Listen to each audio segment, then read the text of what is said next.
Every week we talk about the new films opening in theaters that week, brought to you by our good friends at AMC Theaters. Now on Tuesday we talked to you about one of the films opening this week, Vacation, and now we're talking about the other one, the Tom Cruise aforementioned Mission Impossible Rogue Nation. So Ashley, tell us about it. The second major film hitting AMC Theaters this week is the Tom Cruise movie Mission Impossible Rogue Nation. With the IMF now disbanded and Ethan Hunt, played by Tom Cruise, out in the cold, a new threat called the Syndicate soon emerges. The Syndicate is a network of highly skilled operatives who are dedicated to establishing a new world order via an escalating series of terrorist attacks. Faced with what may be the most impossible mission yet, Ethan gathers his team and joins forces with Ilsa Faust, a disavowed British agent who may or may not be a member of this deadly rogue nation. Christian, should people be heading out to see Mission Impossible Rogue Nation this weekend? Absolutely. If you haven't watched my and John's review on this on Tuesday, I believe when we did it, it's you should check that out. But we'll kind of cover a lot of the same points here. Yeah. There are some movies that you say, you catch this movie on cable when it comes out, or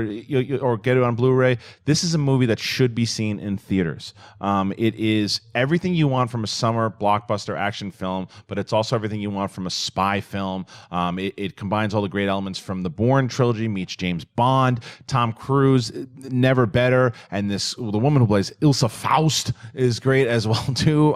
There's so much great in Mission Impossible that I actually think that it's better than the last, and it's very hard for a franchise to keep getting better. 3 was better than 2, 4 was better than 3, and now 5 is better than 4. Yeah, I completely agree. This movie knocked my socks off. It is a great summer movie. I personally think it's the best of the Mission Impossible franchise. There's an argument to be made that maybe it's the best summer film we've had this year. For me, it's a close competition between it and Ant-Man for me personally.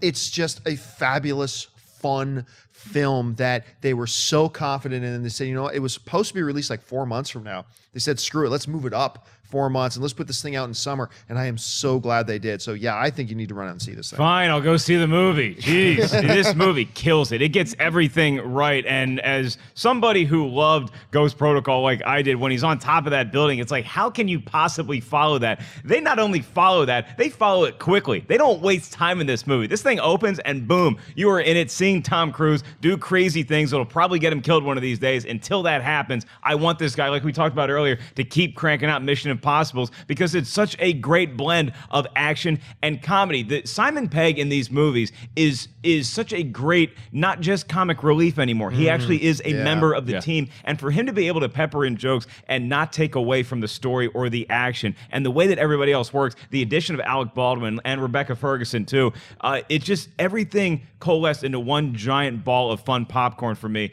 And then Tom Cruise is just still such a movie star. Like, this movie maybe is a tiny bit too long as a film, but as a fan of these movies, I wanted it to go on another 3 hours. I just wanted it to keep going. It's so much fun, guys. Go see it. It's got a great ending. It's got a really great does, ending. yeah. We often complain about a lot of summer films. And it peters off a little bit at the end. How many times do we say that? And it peters. This is a great ending. And it a really great is. villain. And a very solid villain. Yeah. Yeah. So yes, go out and see it.